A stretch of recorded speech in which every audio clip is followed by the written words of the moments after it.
Kettle is designed with dual voltage. You have here a 220. It's great for Europe or China. And you have here a 110. It works in the United States.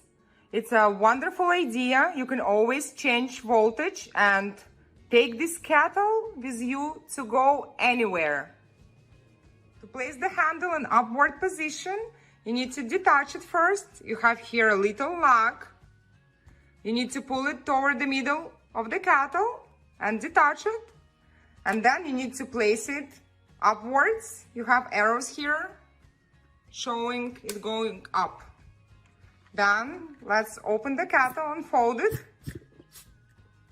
And you have here a little hole and you place it right on the hook. That's it, it's good to go, ready to boil some water. To boil water, attach the cord. Add water.